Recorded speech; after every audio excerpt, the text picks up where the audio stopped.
Hey everyone, it's Eric. It's Friday, and this is another special all killer no filler where I don't have to do a podcast. So I'm excited about that. I'm using that time to prepare for the next challenge that we're doing with D2C Plus, which is a YouTube workshop. I can't wait to tell you more about that in the coming weeks. But for today, we're going to go back to the Presell Page Challenge. We've sort of had hundreds of people attend these amazing webinars that we put on that you can now find in D2C Plus. But we're also giving everyone the full first day on our podcast as well as on our YouTube channel. So today we are featuring Kyle Hitchcock's day one, second half presentation on all the key elements you need to know about for pre-sale pages. He goes into all of his golden tips. He does walk people through actual websites to show the different kinds of pre-sale pages that we make at Pilot House. And if you want to see those, you're going to want to go to our YouTube channel. So you can go to youtube.com/c/DTC podcast, or just search for D2C podcast in YouTube and it'll turn up. You'll be able to see the full day, first day's presentation on YouTube for free. And again, if you want to join us on our membership community, you can go to d2cplus.co and you can check it out for $1. So thank you very much. We'll be back next week with another all killer no filler that is live with guests, which I'm excited for to get back into the swing of things. But for now, please enjoy the second half of last week's pre-sale page challenge. Kyle Hitchcock's like only Kyle Hitchcock's can do. Thanks very much.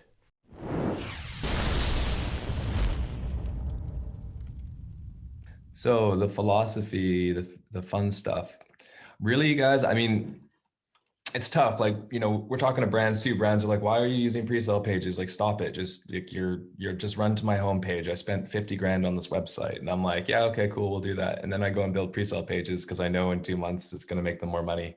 So at the end of the day, if you can increase your page click-through rate, this is an intent-based click-through rates, like obviously not, clicky clickbait stuff, from 15 to 20%, to 25% gain. Therefore, 25% more people are going to your cart and 25% more people are making a transaction. Just something to like, let that sit. It seems small, like, oh, my click-through rate is 15 to 25%, but it's actually a huge, huge gain and can have a massive impact on your business. I should probably present this, right? There we go. It's a little better, yeah. Okay, we kind of got into this. There were some questions. You're all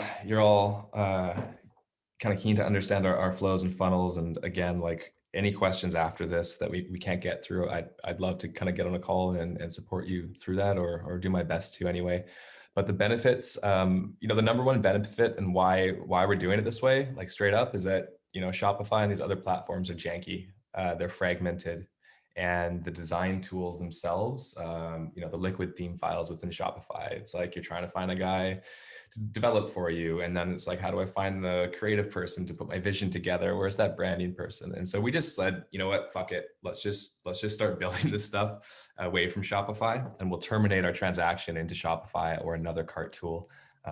Push data into Shopify or not. I mean, we've used Limelight, we've used Connective, we've used WooCommerce. There's so many. I think for DTC Plus, we're also using WooCommerce as an example, which is on WordPress. So just a different flow and funnel.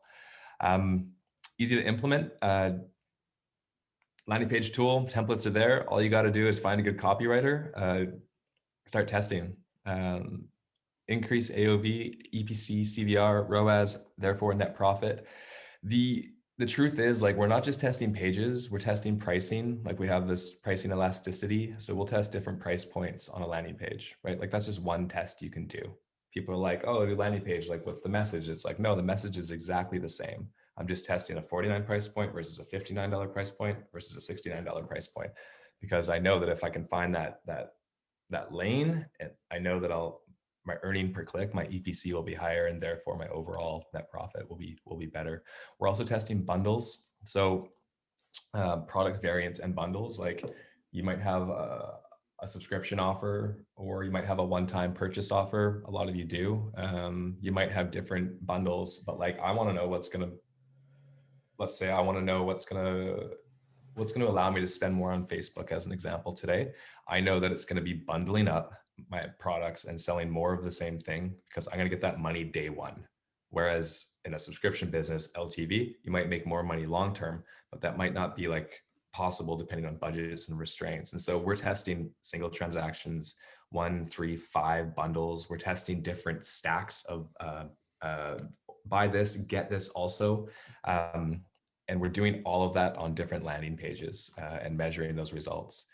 Find new audiences with new angles. So this is, I don't know if this is a Pilot House thing or where someone else probably taught it to me. Sorry if I'm stealing credit here, but we use these pages to find our audiences. Majority of our campaigns are open, just open. And what we'll do is we will create these angles and these ideas. So, and I'll get into the details or the specifics of how to do that. But let's say woofers as an example, the angles that I want to test could be, dog mom loves dog, healthy dog treats, or I don't know, dog food alternative, whatever. You can come up with like dozens of these things. We'll actually use landing pages and pre-sales to pre-qualify customers, and then we'll run those in different campaigns in Facebook and let Facebook just rip on them, right? So you're actually getting different audience segments at different CPMs and different CPAs. Kind of some secret sauce there for you all once you build some confidence in this. And that allows you to scale horizontally. So there's a lot of competition out there. Eric covered that.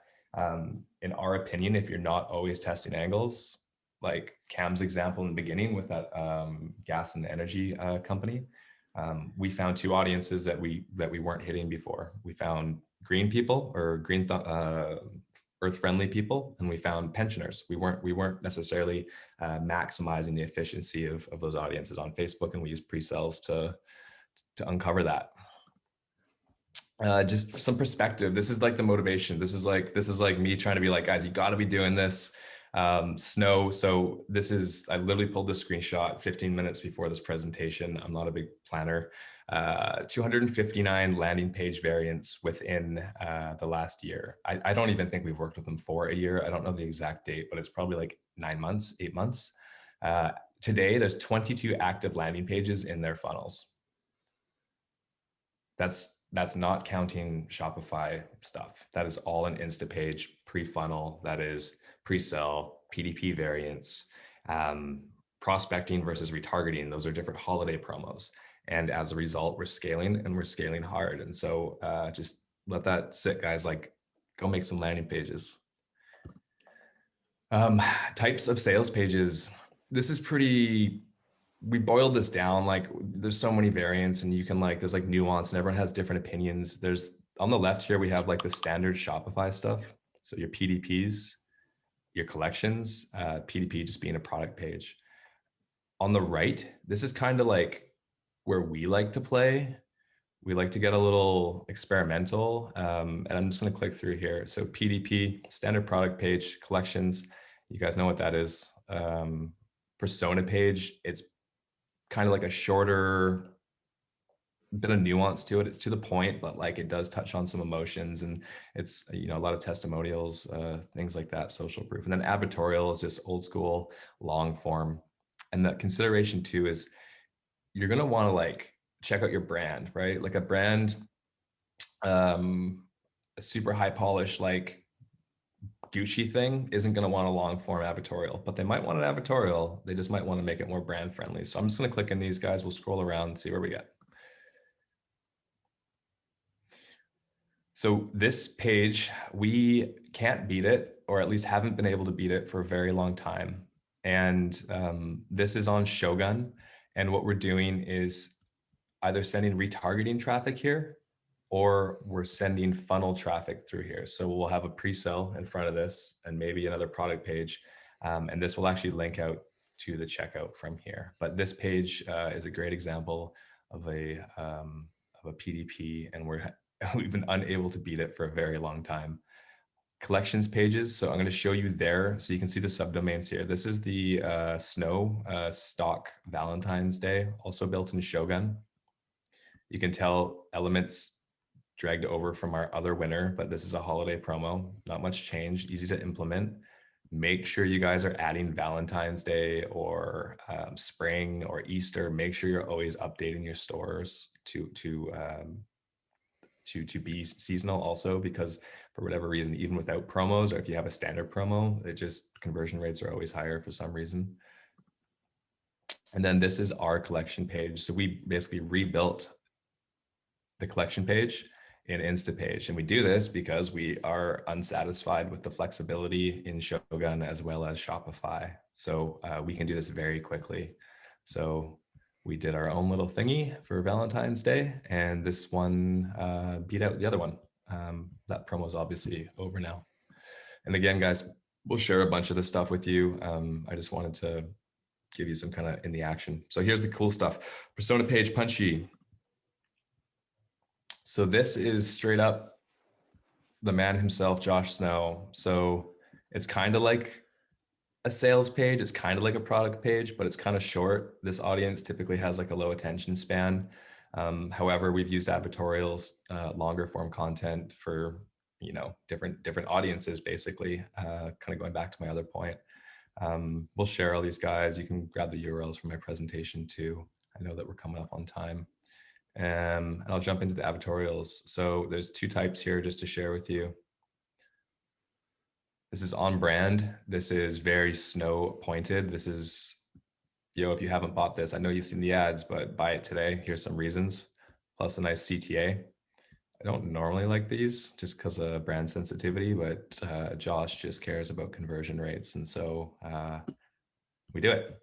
And then compare that to this one here, which is straight up clickbait, trying to capitalize on a TikTok angle where teens were using hydrogen peroxide to whiten their teeth. It was dangerous. And so we provided a solution for parents basically to buy Snow for their teenagers instead of having them use peroxide on their teeth.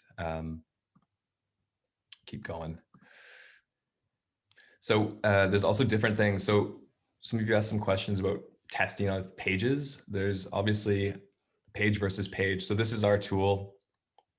We'll go page versus so on, so on, so on. There might be like 4 layers of these things, back to that testing different variants of pre-sell to product page or pre-sell to collection page. But for today's purpose, just test stuff, okay? Test different pages, different looks and feels, different headlines, different hero images, different price points. Just start doing that. You can do that easily in testing or landing page tools. They all have basic split test functionality. But in that, once you get a feel, find your winners, right? 1, 2, 3, 4, 5, 6, 7. Cool, seven tests here. Find 3 winners, narrow that down, and start testing different elements. This is the basics. You know, there's a lot more to test, but these are the basics. And focus in. Hero image, like game changing. Just run 10 different hero images, and you'll find a gain. I promise. Even things like that announcement bar, just that little thing on top that, that is easy to overlook. You think it might be, it might look tacked on or something like that, but that just, it just really grabs the eye. And it's, I bet it's through our testing, something that we find is important.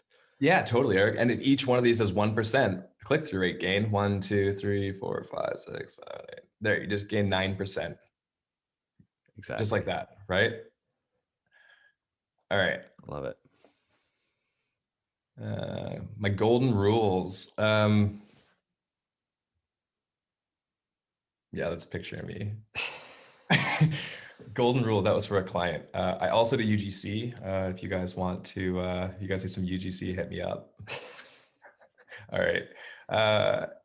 Golden rules for pages: always use one link in the traffic source. And I say that because it's impossible to properly test or isolate different pages if you're running different Facebook campaigns. It could be any traffic source, but Facebook campaigns, because you're gonna find different audiences. And so you wanna constrain your page tests and those messages and whatever that test is into a single ad set or campaign, so that you're not running like different campaigns to test different landing pages, because the audiences will be different and therefore dilute your data. So that's an important takeaway. You want to test your prospecting and retargeting separately. retargeting for the most part will run to collections or PDPs. We'll very rarely do long form content once it's retargeting, but for top of funnel, we go ham. And so just make sure you're breaking those links out, or at least tracking it differently, because the data will perform much differently. So just make sure you do that. This is kind of like, people have different opinions about this. Don't put a button at the top on top of funnel. I know e-commerce guys are like, fuck you, man. But, because there's like, it depends how far you are in the funnel. For a top of funnel experience, you want your pages to be so optimized that the content like drips down. Like, everything in that content should be purposeful, whether it's the headline or the image or the testimonial or the urgency or the offer, right?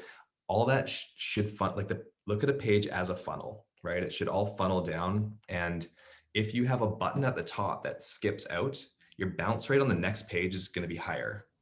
That's proven. I've tested the shit out of this. So just make your content above the action at the bottom really good. And if it's people are bouncing, cut the stuff that isn't working, but don't put your button to the top. It's hard work, but over time, like, it's going to carry you forward.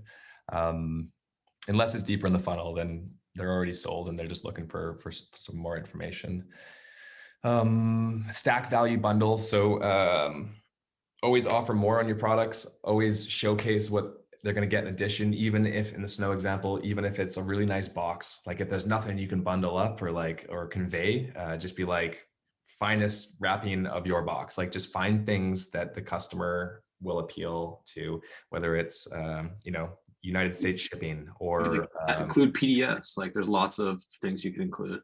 Free customer service, free warranty, all these things that you're already offering. Just put it up front and visible. Free customer service, what? Just fill it up. I promise it'll help.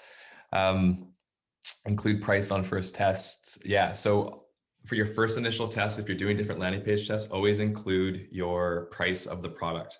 If you don't include your price on the first top of funnel page, your click-through rate will be higher. It'll be about like 35% higher. But if you put the price on, it'll be lower, but the measurement of the intent will be more accurate. And so if you have a price point on your first tests on your product page or your top of funnel page, and the click-through rate is 15% or greater, your page is going to be okay with some refining. If it's 25%, like, you're laughing. Low-hanging fruit, test headlines and hero images. If you have a product page, or like grab one of these templates, copy it, just like add like 50 headline variants and 50 hero images, and just like put them in there, bang them into your landing page tool, and you're going to get a gain guaranteed. Like, you could get like a 15-20% gain within the week guaranteed. Know your limit, stay within it. We have a lot of resources. This can be overwhelming. Our processes are all built around this. So start small. If you want to start small, start with headlines and hero images, and find yourself a cheap landing page tool. You always want to be testing. So commit some budget to tests. We'll always have new tests coming in behind our winners, always. And we're always kind of cycling out the worst of the best, if that makes sense. So it's kind of like a flywheel. You don't need a dev, use tools. We talked about that. And don't be sensitive. I used to write everything myself. I used to build on my pages. I'd get hung up on it. But like, I'd spend a week on a page. It didn't work. I just threw it out. And, it's tough to do, especially for the creative folk in the audience, but it just has to be done. Trust the data.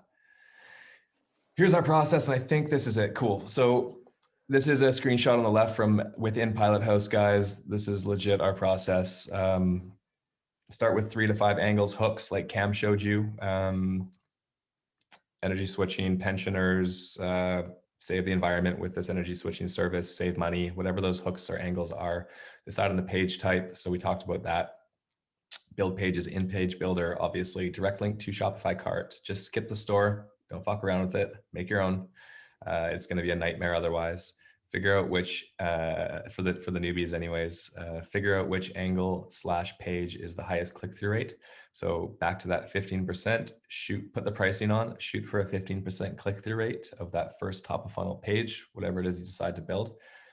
Trim the fat, cut everything else, run more traffic, look at what's working, find yourself a winner, and then start contrast testing. So look contrast testing. It could be like a different look and feel, so different colors. It could be headlines or hero images. It could be different price points. Just figure out what that is you want to contrast test. And you're going to keep doing that again and again and again. This is the squeezing the towel dry thing that has come up in DTC. And then contrast further. Start testing your layout, your elements. Go long, go short. Test copy within copy, and just have fun with it. That's it. Very cool. We definitely have some questions here. The one that I wanted to kick off with was, it's funny when you were talking about the ideas of the pre-sale pages finding your customers, being able to advertise to a broader audience, being able to then, call people out on the text, call out their avatar, once they're on that page is an interesting concept. I think that's something we've talked about quite a bit. I just wanted to ask about pre-sale pages in iOS 14. I had to be, everyone can drink because I said I was iOS 14 in the drinking game. But I just wanted to ask, it seems to me like pre-sale pages are going to be even more important in the iOS 14 environment, potentially, where your targeting may not have as much fidelity. Is that accurate? What is your exact question? My exact question is, are pre-sale pages even more relevant in the iOS 14 era, and how? There's two challenges. Well, it depends. Mobile apps, no. Maybe. I mean, you could, mobile apps are having a huge issue with this thing. But putting product pages in front of them might help you with attribution. I think iOS 14, no matter what, you're going to have to increase your conversion rate. So from that perspective, yes. And then it is more data for you to measure, but I don't think we all kind of know how bad it is going to be yet. I think as long as you have a tool that will track conversions separately to Facebook, got it, then you'll be okay. If you are dependent upon Facebook and you're still testing landing pages, I think the data will be diluted and more confusing. If you have the tool, you'll be good. Otherwise, I would keep it simple. Nice. We've got a lot of good questions here. So let's kind of keep going here. When using something like Shogun, Andrew wants to know, is the landing page hosted outside your website? And then, as you mentioned, you'd have to direct them back to the cart, or does it become part of your website? Shogun specifically is for Shopify. So it publishes pages on the Shopify domain. It's pretty easy. But in cases where we're using things like Instapage, that's exactly what we're doing, where they're going to the learn.domain, or the domain ahead of your domain, and then you're plugging directly into the cart for the sale. Yep. Perfecto. And just don't use different domains like Facebook compliance or other traffic sources. Just make sure the subdomain is the same the whole way through the flow. I love it. Ashley wants to know about gold coin testing, which I believe is something that we're going to dive into a little more depth in on day 3. But specifically, that's where you're able to test individual elements of either your ad or your pre-sale page in sort of a structured testing environment where you can actually learn which aspect of your page is your gold coin. You can actually build a stack of gold coins so that you actually have your highest converting hero image, your highest converting headline, your highest converting CTA kind of all together stacked into a stack of gold. Yep. And just a quick value rocket, as we like to say. The gold coin thing, when you're doing headline testing, say in Facebook or other platforms, you can actually just take, you can just do a massive test and just take your top headlines and then use that language in your pages also, which is a little cheat there, but I think they go into detail day 3. Nice. What do you find, this John Coyle, what do you typically find are higher priority tests? Pre-sale page angle, or pre-sale page design/layout, or funnel flow? Depending on dollars you are confident in throwing at testing, I'm sure you have to prioritize your tests and test not too many things at one time. So how do we prioritize our tests? I'm just gonna here. Glad I put this in. We'll test the angles on the ads first. While those are being tested, we will decide what kind of template and or copy or style we will use, and then we'll kind of like bridge those angles into those pages, and kind of see where we get. It's a buildup. Like obviously we're doing that behind the scenes, and so again, just different requirements for DIYers and whatnot that might not be as possible. I would look at your ads, figure out what your best message is in your best ad, and I would be like, okay, cool, that's my first page angle, and then I would build that page, and I would put that page in front of a collection, and I would put it in front of a PDP. The only thing I'd add to that is like, from a creator standpoint, definitely something I've learned is like beautiful does not equal performance. So make sure the angle, the copy, the actual content that you have on the page is your first priority. And like, it doesn't need to be perfect. Get the stuff done, send traffic to it, collect the data. Don't think of it as a piece of art, because I know that's something that a lot of people get stuck up on. Yeah. And honestly, like the fastest test, you might just look at like your top ad and make like that really simple persona page, and then just keep it there. And then again, just like 10 headlines, 10 hero images, scramble it up, link it out to either a PDP or a collection, and you're going to get a game. Like you're going to get a game. Promise. Love it. Great question from Peter Lee. First of all, appreciate this value bomb from Cameron and Kyle. Question: when testing different angled landing pages, let's say an energy company. So option one is save the energy angle landing page versus save the money for your pension angle landing page. Do you change your paid social creative to cater to that specific landing page, or do you create a broad angle creative, i.e. save energy, and let the landing page filter those personas for you? Broad, and then links that carry those angles and personas. In the UTMs? Depends what tool or stack you're using. Like you could use UTMs to track this also. Yeah.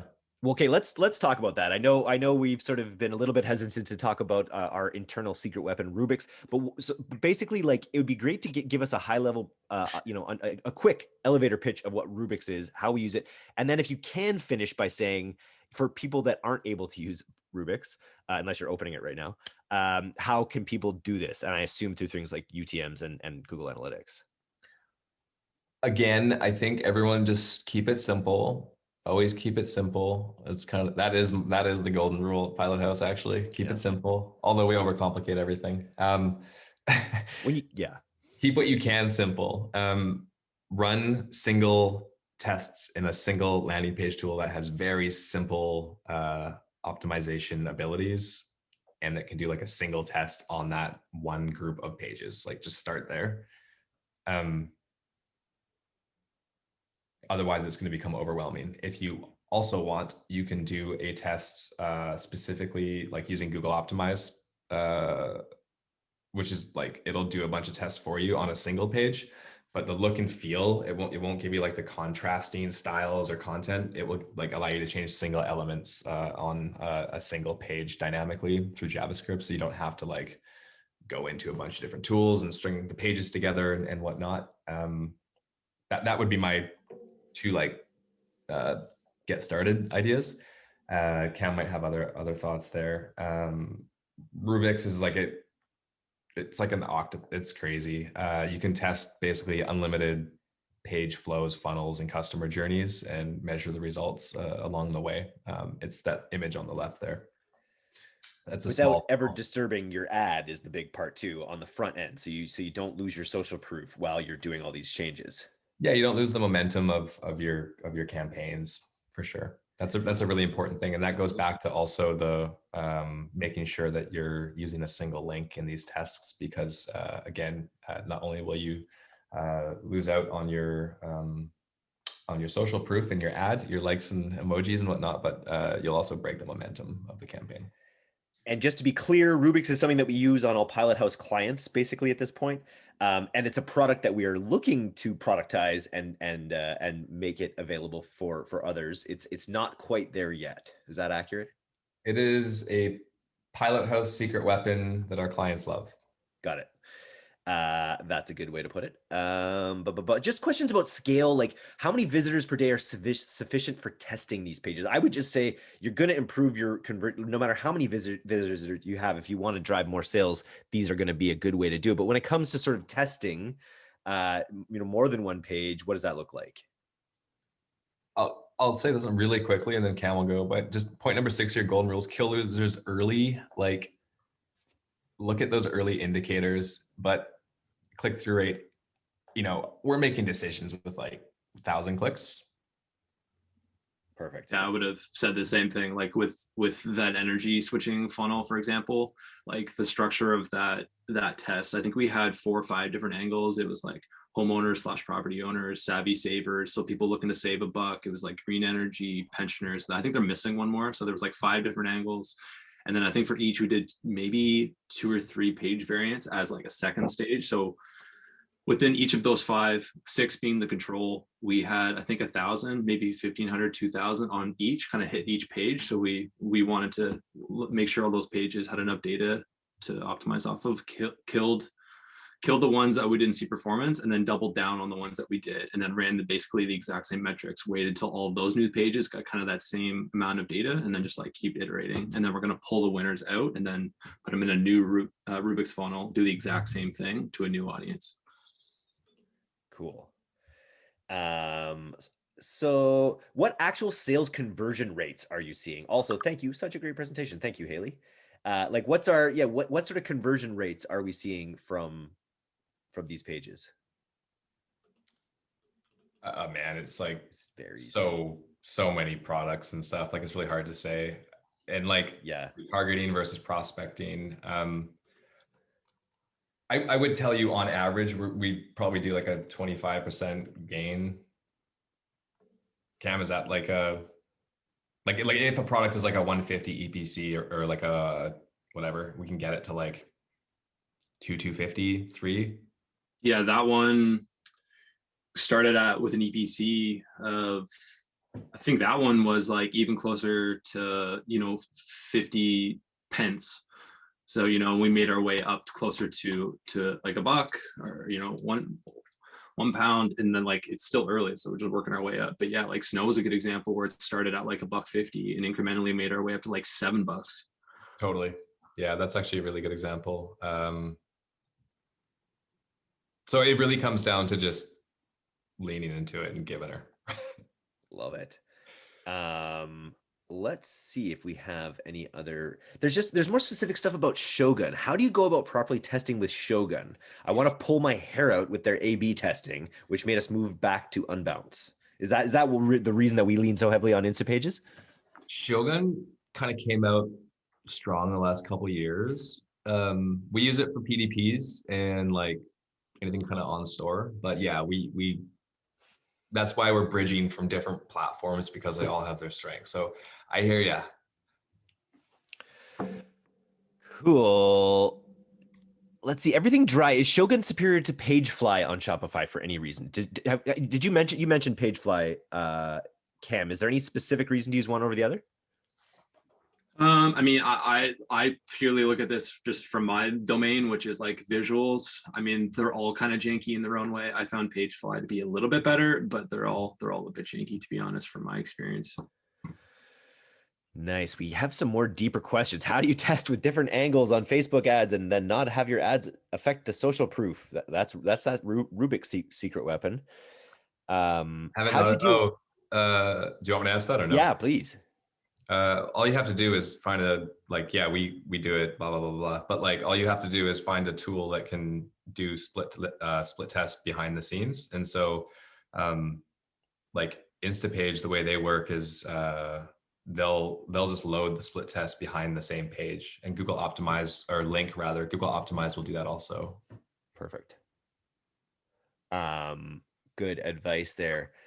How do you deal with cross-domain tracking? Any analytics suggestions or platforms and tips and tricks? I think that's pretty much what we just discussed there, kind of sticking with one of these, especially if you're just starting with one of these page builders, using their tracking.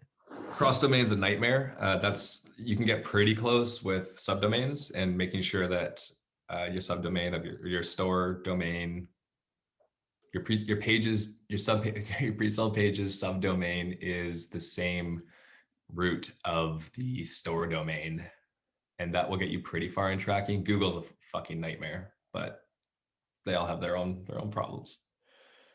Nice. Can Facebook's instant experiences ever be effective as a landing page experience? Yes, I like it. we've done it. But not often. It's impossible to track and compare. Mm. You just don't get any data, and you can't run tests against it. Oh, maybe you can now with the split test tool, but back when I was doing it, that was like 6 years ago. So Ashutosh asks, does a page have a lifetime, like an expiry date, I guess? Like, let's say it only works for a month. I guess promo specific ones often do, but I guess you were highlighting a page that we haven't been able to beat so far, that we keep trying, but it's, pages can last a long time. pages can last a long time. They They can can also burn definitely. out in a heartbeat. Totally.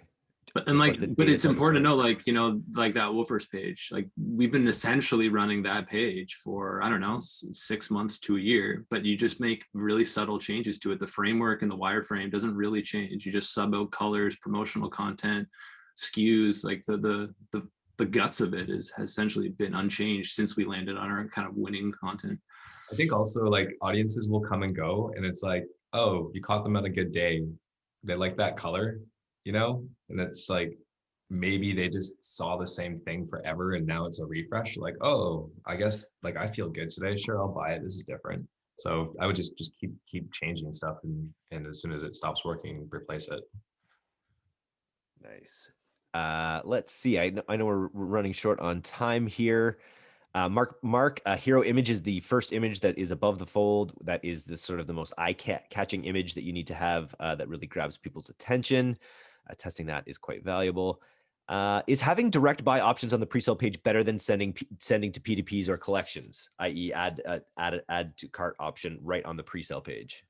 Long form copy, if it's like 60 pages and old school and like direct responsey, yeah.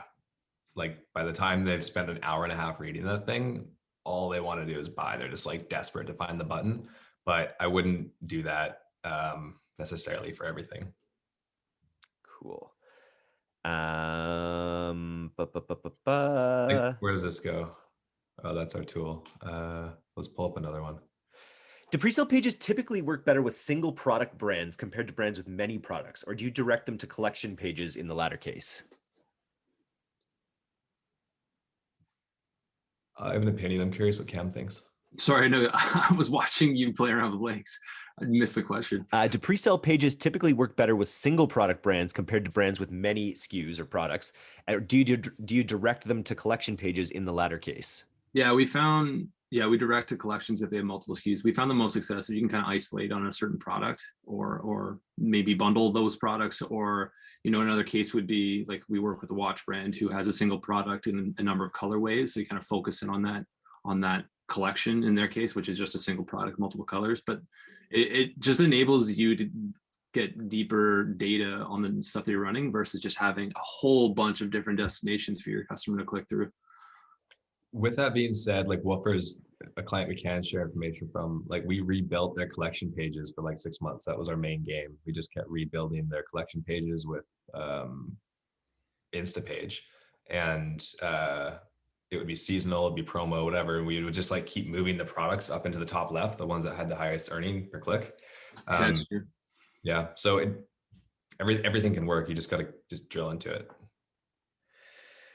I love it. This is a good question. Just I think it gets at the heart of Pilot House a little bit. Like, how do you charge your customers? Is it a flat fee monthly based on pages built, performance metrics, etc.? And then how do you charge customers? Is it a flat fee based on pages built, essentially?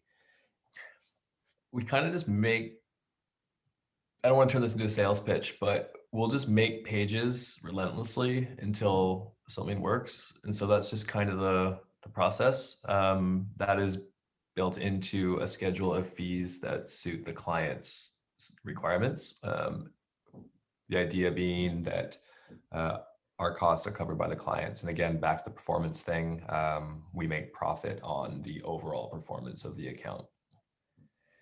we're incentivized. It's sort of a no-brainer just because we know these things are so powerful. We know we're incentivized to succeed, so we're going to succeed. So, and we know that we can succeed more the more we make.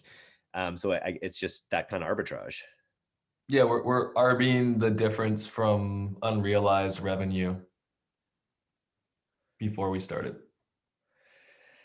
Do we have differences? Kaylee wants to know, what do you focus on in your retargeting pages versus prospecting pages? Do we have specialized retargeting pre-sale pages, or do they just go to the store or to collections or something? We'll usually take the best of, say, product or collection pages that we've made, and then just direct link to those. Yeah, like it goes back to like what I mentioned earlier. Like it's just like a decreasing friction at that point. Like they obviously are super interested in the product. So like for retargeting, there's, focusing on warranty or like anything that can kind of just push them over the finish line. Elaborating on those value adds is super effective at that point in the funnel. Retargeting, you want the least amount of friction. Just put a coupon code at the top, make it big, and be like, welcome back. There you go.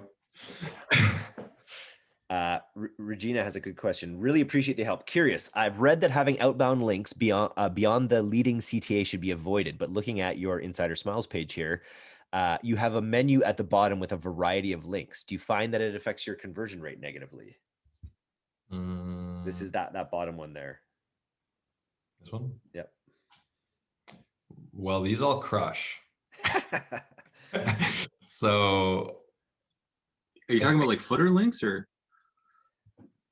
like which link? It's hard to decide, but you can tell like there's no real, where does this go? This just shoots down there. Like we're not, that's against my love, but it's okay. I don't know. This page works. It's simple. It's very clear. I think lots of links. It's like a menu. You go to a restaurant. That's why I don't like collections as much. You go to a restaurant and it's like a 50-page menu. You're just like overwhelmed. Keep it simple. Make your offerings clear and concise. Nice. Okay, cool. Well, I think we better wrap this up. We do have some other questions here, but we will be back for 2 more days of this. And I'm sure Kyle will be, at least Kyle will be involved potentially in some of these other ones as well. If there's other questions that come up there. Yeah, I think if we want to just leave this off, it would be on this D2C Plus slide here, which is go to d2cplus.co right now and use D2C Founders as a promo code with an S on the end, D2C Founders, and that'll only work for an annual pass, but it'll basically give you all D2C Plus courses, as well as all future workshops that we're going to be working on month in, month out, giving you the highest value learnings that kind of come from the agency. And if you use that promo code, it works out to about $37 a month. Where when you think about the value that you're going to be able to get from this, if you build a pre-sale page, it could have lasting impact on your business. So we really hope you'll consider joining us in D2C Plus, and for sure, we hope you'll join us tomorrow for our copywriting workshop with Alora and Brad that we're all very excited for. Awesome. And as a last request, if anyone's still here, we got 112 people. One of the things that we're always looking for are testimonials for our content. In order to grow the content side of this business, if you've got anything positive to say, anything negative, any feedback at all, throw it in the chat, throw it in the Q&A. We would love to hear what you think about this kind of workshop, whether it can add value for you, whether you've already taken away things that you think are going to be able to help you. All of these things would be great. If you're brave, we'll put up your hand and we'll put you on screen. And you can do it, over video with us, hang out with us a little bit, and we can use it potentially in our marketing. All right, guys. Thanks a lot. All right. See you on the other end. Sounds good. See you guys.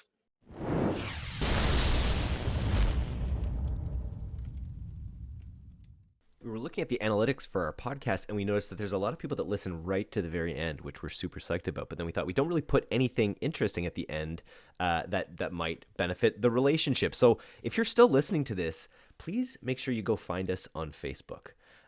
Go find us on YouTube. We're just really putting a little bit more attention into our YouTube channel as well. Make sure you go subscribe to us there, like, comment, share, all of those things. All my favorite podcasts and YouTube celebrities are always asking people to like, comment, and to share, to click that button that's somewhere around the screen. They never know where it is for some reason. They never know where that button is. You'd think they'd figure it out. But yeah, if you haven't subscribed on YouTube, subscribed on Spotify. Make sure that you're rating the podcast. If you haven't rated our podcast and you really like our podcast, make sure you go rate it 5 stars.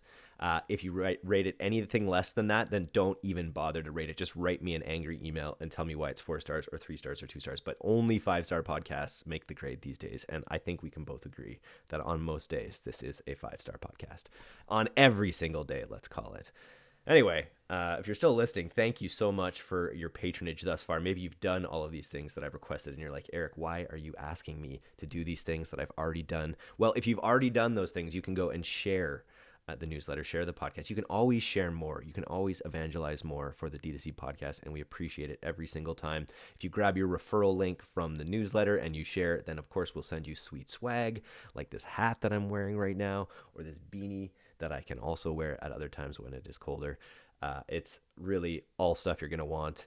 And yeah, thanks again, and we'll see you again soon. Peace.